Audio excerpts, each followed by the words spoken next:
How you guys doing, man? Sean, congratulations. Tell us about the game. Obviously you changed the course of the fight in the second round. You know, I think I'm one of the best grapplers there are in the UFC. I told you this, I'll tell you again, if we were to go grapple in a grappling match for 25 minutes, I would end up on top.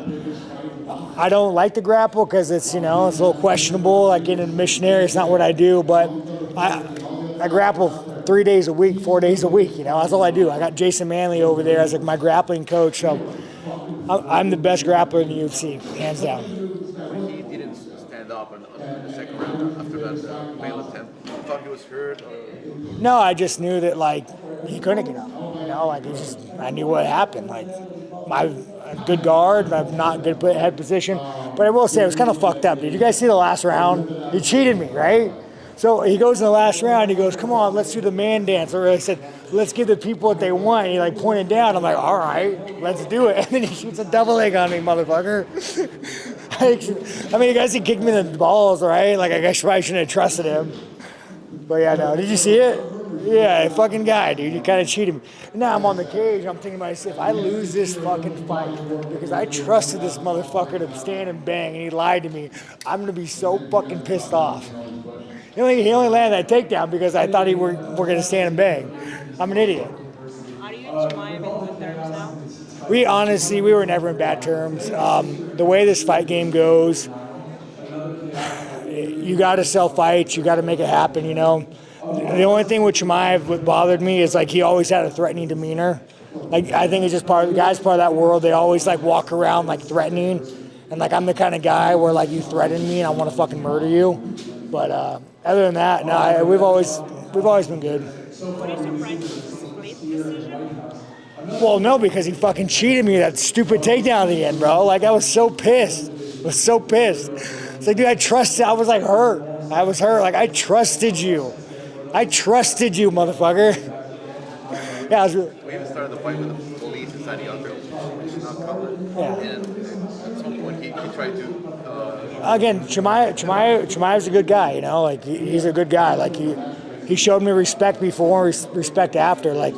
When you guys don't understand, when you're in the octagon and you're fighting a man, every bit of your soul is exposed. You're looking at a man and you're saying, we are both willing to die for what we want. There's this level of camaraderie, whatever you want to call it, bonding that you just don't understand. When that fifth round happens and you're looking at each other's eyes and you both want to quit and you're covered in fucking blood and you don't want to be there, there's this level of respect that unless you've experienced it, it's hard to know, So is there any element of truth to what you were saying about Khamzat in the lead-up? No, I mean, it was true. He did misunderstand. John, he's on the Contenders. He's a friend. And he did misunderstand a joke I made. John thought it was funny. And he did send me that message, and I all right, we'll meet you at this time. Let's go die together. And he was like, misunderstanding. But I think with me, too, I'm not hot-headed, but it's sometimes I'm too quick to throw my life away if I feel threatened, if I really feel you're threatening me and I will die. We will die together. So maybe I took it the wrong way and he was just trying to, it could have been me. I probably took it the wrong way. So do you have regrets that you watched? Do you think you'll have any regrets about anything you said this week when you watch it back? Feel bad about it? I mean, again, I sold a fight. I gave an image. I gave a story. I made the fight happen, it was great, I was excited for it. I was excited for the bad blood that there was, but at the end of the day, man, me and Chimaev, we just went and tried to kill each other. How do I not have respect for that man? Khamzat said to Dana White after the fight, he said, "I'm probably moving up to 205 after this one." After he was... Well, he didn't make weight. We all know he did not make weight. I don't know how the UFC swung that. After the whole weigh-in thing happened, did you already kind of think in your head, hey, I might have a little bit of a mental advantage over this guy? No, I mean, it was bullshit. He didn't make weight. I mean, did he make weight? He didn't make weight. Ding, ding, ding, ding, ding. Go watch it. So he did not make weight. So it's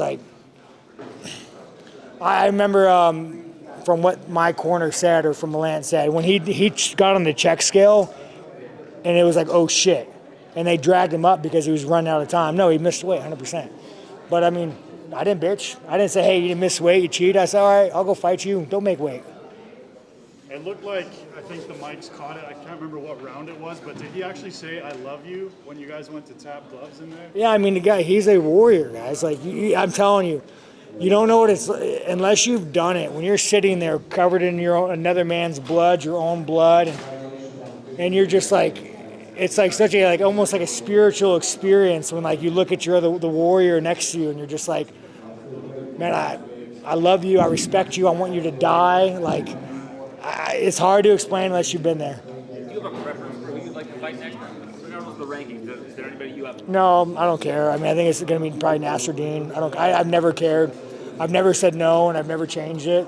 I'm a fighter through and through, belt or no belt. It's like who I am as a human being, as a fighter, and I just fight. Why were you so emotional yesterday when you took to social media and you were talking about America? Oh man, I love it. Like, this is the greatest country in the world. Like, you know, and I think that I have a little bit of, fuck, as I'm pulling blood off my face. Like I was telling, my entire life, doesn't matter if it's a school system, court system, I was told that I was a piece of shit. You're a loser, you're bad, you're not worth for anything. Like I've said, when I was in like 7th, 8th grade, one of my teachers said they built prisons for people like you. So my entire life, like, you are a bad guy, you're not deserving.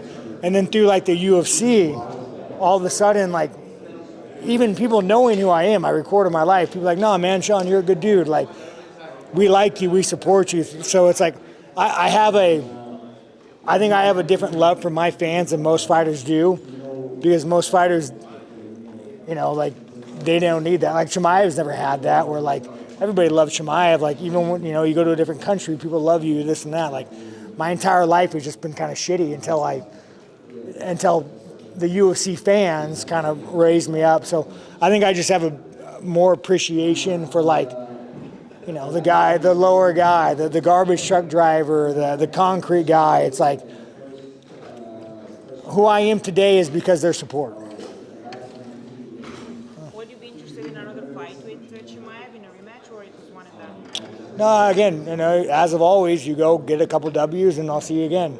It's just how it works. I truly believe ranking systems matter in the UFC. They should matter. And whenever they don't matter, I think it, you know, belittles the sport. So I go get a couple W's and I'll see you again.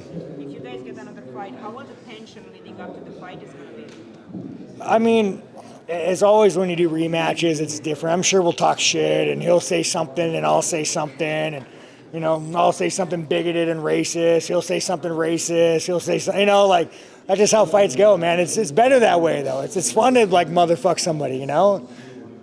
But as of now, guys, listen, I just almost died. Look at my fucking face. There ain't much more hate in me. I need to go home and recharge the hate battery. You have the two largest, you have one, the largest underdog. You being an underdog, you defeated AC, and now Chimaev, that was the largest. Right? Underdog in the cards, underdog in my head. It don't matter, dude, you know?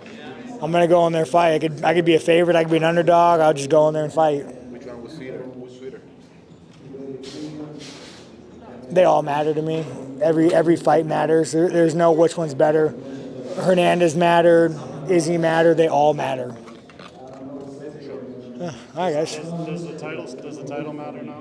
Nah, just a belt. Just a title. You know, like, Chimaev has to go home and talk to us. It doesn't matter. It's like, let me tell you guys, a superpower is gratitude. And I've learned this a long time ago. After my accident, when I first got to Vegas, I had my $1,200 apartment. When I'd go and give tours, and my toilet was broken, I had to use my hand to flush it. Like, I had so much gratitude. Like, I have a place, I could afford it. I got my first house, and I was so stoked. I'm like, I never thought I'd be a homeowner. Like, I'm so grateful. I got my second house. Oh my God, I got 2 houses. Like, the moral of the story is, dude, the more gratitude you have for the sun rising, the food on your table, if you have gratitude, everything is okay. So, how does that ask him. Maybe somebody asked before, but I just arrived. Oh no, I have no issue with Chimaev. You know, he's a warrior, and not only that, dude, class act. Before the fight, touching gloves, like class act. You know, and I like his training partners. I like sometimes like fighting. You know, you have to hate the person you're fighting, just how it goes sometimes. But class act. You know, I mean, even moving forward, you know, I do kind of regret like attacking his faith. That's I have so many Muslim friends that I have to go and see in the gym next week and be like, hey, man, sorry, dude. Like, my friend Saudi Sai, PFL champ, one of the greatest men I know, father, husband, great man. So it's like sometimes, in these fights, you got to sell them. But at the end of the day, man, we're all just human, just trying to get through. And Dana White, in the press conference, just confirmed straight after the fight, Khamzat went to him and said, I'm not cutting to middleweight anymore. I think it's good. I don't think he made the weight. I mean, if you look at the scale, he didn't make the weight, Yeah, it's probably just too out of cut for him. I think he should move up. That means no rematch. Do you have already an opponent? No, I believe in rankings. I think it's Nassourdine, but I'll fight whoever. I don't give a fuck. So you're open to a fight with Nassourdine and a rematch with Nassourdine? Yeah, no, of course. I think rankings matter. When you lose, you got to build yourself back up. So if he's the one, he's the one. Thinking about the support of the fans, did you know that there's a huge fandom in Japan for years? I even have a regional nickname here. So do I? What is it? Aniki. It's like big girl. Oh yeah, no. Trended. I don't know if you guys have been to Japan. Have you guys been to Japan? It is truly one of the greatest countries I've ever been to. And I think what I love about Japan the most is they keep it culturally Japanese. And like Japanese has such an amazing culture, from like the way you guys act, dress, the respect you give. Like you don't eat and walk. Japan is one of the best cultures in the world, and I'm happy that you guys have leaders and you're preserving that culture for Japanese people. And I'm grateful as a white foreigner that you let me go over there. And more often, if I do go to Japan, I don't have pink hair, I'm not being loud, I shut the fuck up, and I try to fit in and assimilate with Japanese culture. So if you guys, when you go to Japan, don't fucking ruin it for us. Shut the fuck up, try to blend in. It's just people wanted to know that they love you. Yeah, again, and then, oh my, what's his name? The Tatsu? Tyra, oh my God, dude. Like, that man, way bigger man than me. I'm watching that fight, and I mean, that guy is truly a savage. Like, I remember watching that fight, like, he needs all the bonuses. Like, yeah, so, and how old is he? 26. I mean, he's a kid. His balls hasn't even dropped. So I'm excited to see him hold a belt one day. That's good. Thanks, guys.